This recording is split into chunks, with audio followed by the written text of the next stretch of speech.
Hi hello ನಮಸ್ಕಾರ. ನಾನು ನಿಮ್ಮ ಜೈಕಾಂತ್ ಮಾತಾಡ್ತಿರೋದು. ನನ್ನ ಯೂಟ್ಯೂಬ್ ಚಾನಲ್ಗೆ ಎಲ್ರಿಗೂ ಆತ್ಮೀಯವಾದ ಸ್ವಾಗತ, ಸುಸ್ವಾಗತ.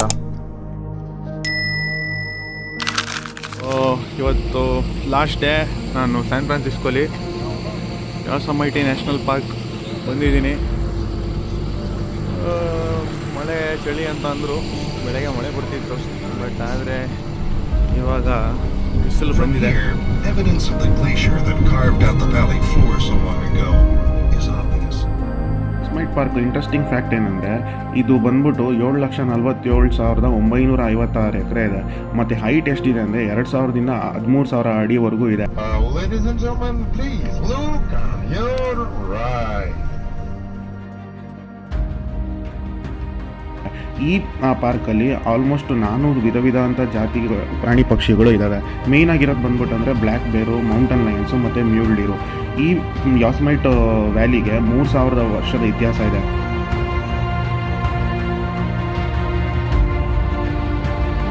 ಇಲ್ಲಿ ನೇಟಿವ್ ಅಮೇರಿಕನ್ ಆದಿವಾಸಿ ಜನಗಳು ವಾಸವಾಗಿದ್ದರು, ಮತ್ತು ಸದರ್ನ್ ಸಿರಿಯಾ ಮೇವಾಕ್ ಅಂತ ಅವರು ವಾಸವಾಗಿದ್ದರು.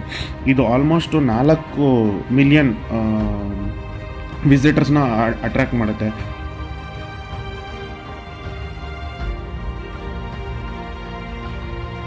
ಮತ್ತು ಮೇನ್ ಇಲ್ಲಿ ವಿಸಿಟ್ ಮಾಡೋ ಟೈಮ್ ಬಂದ್ಬಿಟ್ಟು ಮೇ ಇಂದ ಅಕ್ಟೋಬರ್. ಆವಾಗ ವೆದರ್ ತುಂಬ ಚೆನ್ನಾಗಿರುತ್ತೆ ಅಂತ ಇಲ್ಲಿ ಜಾಸ್ತಿ ಜನ ವಿಸಿಟ್ ಮಾಡ್ತಾರೆ. A place of tranquil beauty, a place to savor the wonders in silence and solitude, a place where nature still seems untouched.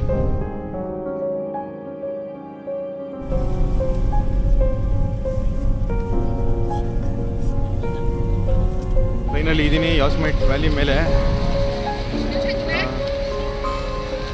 One of the beautiful spot visit ಮಾಡೋಕ್ಕೆ and highly recommended. ಎಲ್ಲರೂ ಕೊಟ್ಟಿದ್ದು hype ನೋಡಿ ನಾನು ಬಂದೆ, but worth ಅನಿಸ್ತು ಇಲ್ಲಿ ಬಂದಿದ್ದು. ಅಲ್ಲಿ ನೋಡಿ ಒಂದು ಫಾಲ್ಸ್ ಬೀಳ್ತಿದೆ, ಆ ಕಡೆ ಮೇಲೆ ಬೆಟ್ಟ ಎಲ್ಲ ಐಸ್ ಕವರ್ ಆಗಿದೆ.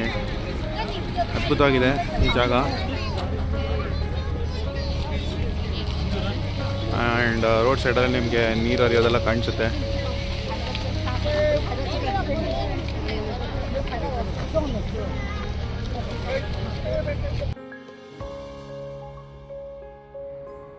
ಅದ್ಭುತವಾದ ಬೆಟ್ಟಗಳು, ಗುಡ್ಡಗಳು.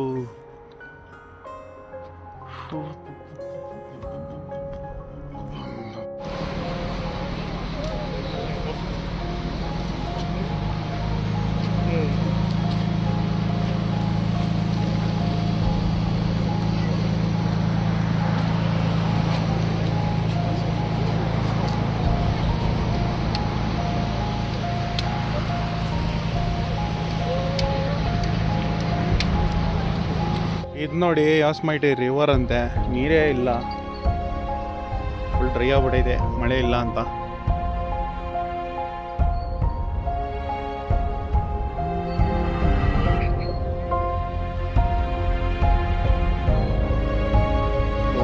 ಯೋಸಮೈಟ್ ವ್ಯಾಲಿಲಿ one of the tourist attraction Bridalveil fall.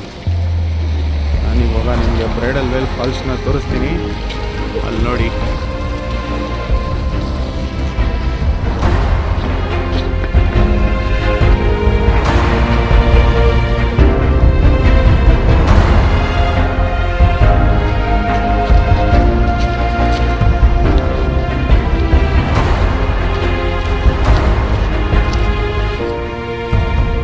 ನೋಡಿ ನೀರು ಎಷ್ಟು ಕ್ಲೀನಾಗಿದೆ ಅಂತ, ಅಷ್ಟು ಪ್ಯೂರ್ ಆಗಿದೆ, ಏನು ಗಲೀಜಿಲ್ಲ, ಪಾಚಿ ಇಲ್ಲ, ಹಿಂಗೆ ಹರಿತಿದೆ ಫಾಲ್ಸಿಂದ.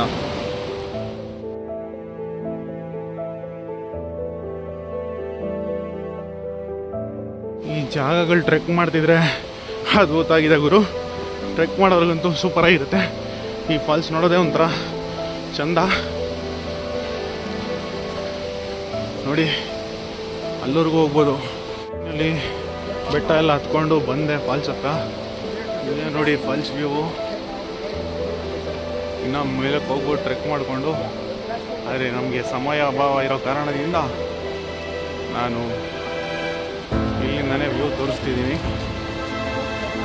ಅದ್ಭುತವಾಗಿದೆ. ಇದನ್ನು ಗೋಲ್ಡ್ ವ್ಯಾಲಿ ಅಂತಾರೆ. ಯಾಕೆ ಅಂದರೆ ಎರಡೆರಡು ಕಲರ್ ಕಾಣಿಸ್ತಿದೆ ನೋಡಿ. ಅಲ್ಲಿ ಸನ್ಲೈಟ್ ಬಿದ್ದು ಫುಲ್ಲು ಗೋಲ್ಡ್ ಕಲರ್ ಬರ್ತಿದೆ. ಈ ಕಡೆ ಬಂದು ಸನ್ಲೈಟ್ ಇಲ್ಲ. ಮೇಲೆ ಕಾಣಿಸ್ತಿದ್ದ ಸನ್ಲೈಟ್ ಬಿದ್ದಿರೋದಕ್ಕೆ ಮೌಂಟೇನ್ಸ್ ಗೋಲ್ಡ್ ಕಲರ್ ಕಾಣಿಸ್ತಿರೋದು. Beautiful place. 1997 ಇಲ್ಲಿ ಫ್ಲಡ್ ಆಗಿತ್ತಂತೆ, ನೀರು ಜಾಸ್ತಿ ಆಗಿ. ಇಲ್ಲಿ ಬೋರ್ಡು ಹಾಕಿದ್ದಾರೆ ಫ್ಲಡ್ ಆಗಿದೆ ಅಂತ.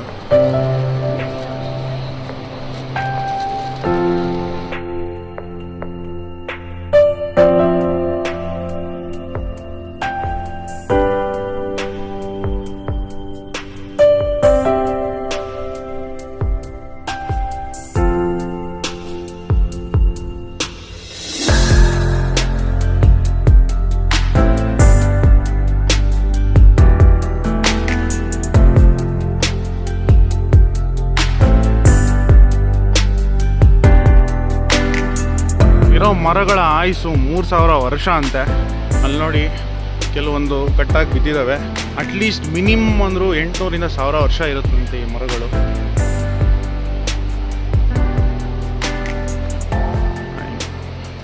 ಫ್ರೆಂಡ್ಸ್, ಇದೆಲ್ಲ ಇರೋದು ಇದ್ರ ಮೇಲೆ ಮೌಂಟೇನ್ ಕ್ಲೈಂಬರ್ಸು ಕ್ಲೈಮ್ ಮಾಡ್ತಾರಂತೆ. 2-3 ಡೆತ್ತೆಲ್ಲ ಆಗಿದ್ದಾವೆ. ಆದರೂ ಹಗ್ಗ ಹಾಕಿ ಕ್ಲೈಮ್ ಮಾಡ್ತಾರೆ ಅಂತ ಇವ್ರು ಹೇಳ್ತವ್ರಪ್ಪ. ಅಲ್ಲಿ ಮೇಲೆ ಸ್ನೋ ಎಲ್ಲ ಕಾಣ್ತಿದೆ. ಈ ಕಡೆ ರಾಕಲ್ಲೂ ಕ್ಲೈಮ್ ಮಾಡ್ತಾರೆ, ರಸ್ಮೆಟ್ ಬೈಲಲ್ಲಿ. ಈ ಕಡೆ ರಾಕ್ ಮೇಲೂ ಕ್ಲೈಮ್ ಮಾಡ್ತಾರಂತೆ. ಪಾಪ 2018ರಲ್ಲಿ ಗೈಡೇ ಸುತ್ತೋಗ್ಬಿಡಿದಂತೆ. ಅವನು ಕರೆಕ್ಟಾಗಿ ಸ್ಪೆಷಲ್ ರೋಪ್ಸ್ನ ಟ್ಯಾಗ್ ಮಾಡ್ಕೊಂಡಿರೋ ಇದಕ್ಕೆ. ಫೈನಲಿ ನಾವು YSMIT ಫಾಲ್ಸಿಗೆ ಹೋಗ್ತಿದ್ದೀವಿ. ಮೇಲೆ ಟ್ರೆಕ್ ಮಾಡಿಕೊಂಡು. This is one of the highest water falls in North America. ಇದು ನೆವಾಡಾ ಬಾರ್ಡ್ರು ಮತ್ತು ಕ್ಯಾಲಿಫೋರ್ನಿಯಾ ಬಾರ್ಡ್ರಲ್ಲಿ ಇರೋವಂಥ ವ್ಯಾಲಿ.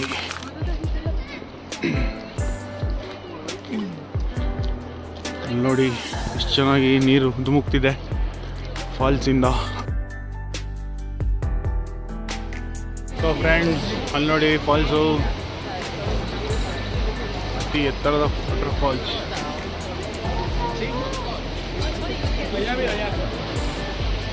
ಪ್ರಕೃತಿಯ ಮಡಿಲಲ್ಲಿ ಅದ್ಭುತವಾದ ಒಂದು ಜಲಪಾತ.